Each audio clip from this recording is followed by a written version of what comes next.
Dans l'actualité également, l'exposition universelle Cap sur 2030 pour l'Arabie Saoudite. Le Royaume organisera l'événement. En dépit de sa candidature controversée, le pays a été désigné au terme d'un vote. 119 voix du jury lui été acquises contre 29. On va analyser justement cette victoire avec vous, Armelle Charrier. Bonjour Armelle, merci Bonjour. d'être là.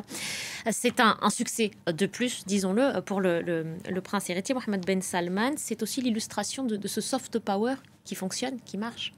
Oui, et qui fonctionne pour l'Arabie Saoudite, mais qui fonctionne pour l'ensemble des pays du Golfe, finalement.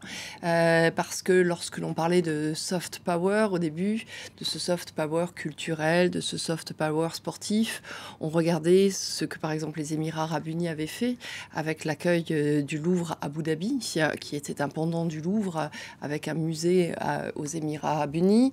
On avait regardé aussi du côté du Qatar, qui, par exemple, a aussi son musée, mais aussi a investi sur une chaîne comme Al Jazeera, qui donc aussi est là pour faire du soft power. Et l'Arabie Saoudite était légèrement en suspens derrière. Et puis, on a vu effectivement Mohammed Ben Salman s'intéresser à beaucoup de choses. Il y a eu les compétitions sportives qui ont retenu effectivement son attention et sur lesquelles il a mis aussi la candidature de l'Arabie Saoudite. Et il y a eu cette exposition universelle. L'exposition universelle, ça nous parle à nous Français, puisque par exemple, on en a encore, souvenez-vous, la Tour Eiffel, qui a été conçue pour une exposition universelle et qui finalement est restée l'emblème de Paris. Alors, il n'y aura pas forcément quelque chose d'aussi important qui sera construit pendant l'exposition universelle, mais ça veut dire que pendant 6 mois, vous avez plein de pays qui vont venir, que vous allez montrer ce que vous savez faire. Mohamed Ben Salman veut montrer les sites désertiques, il veut montrer effectivement toute la connaissance de l'Arabie Saoudite, et surtout ce qu'il a en tête, c'est aussi d'avoir de la culture. Je vous parlais des autres pays qui sont autour, mais il a mis en exergue un site nabatéen, et ce site nabatéen, on le connaissait en Jordanie, Petra, mais on n'avait pas forcément toujours ce souvenir que c'était effectivement aussi en Arabie Saoudite.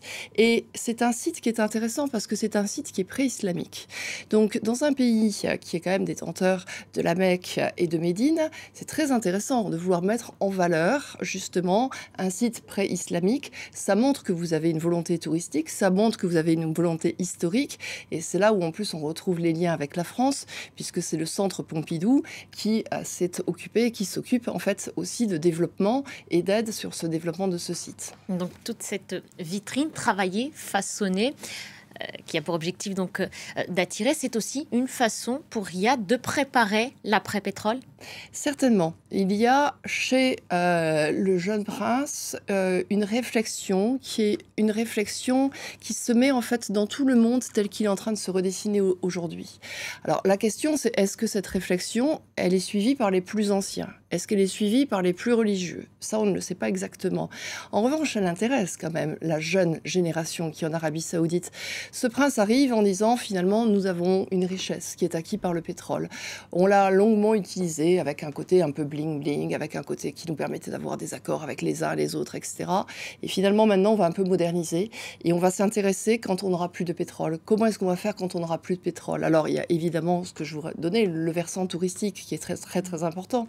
Mais il y a aussi un côté financier. Il a intéressé aussi beaucoup de financiers, beaucoup de gens qui ont quitté, par exemple, la Russie quand il y a eu la guerre avec l'Ukraine, tous les oligarques qui ont des difficultés à investir aujourd'hui en Europe, etc. Eh bien, les pays du Golfe, ça fait partie de ces pays où aujourd'hui les banques peuvent venir.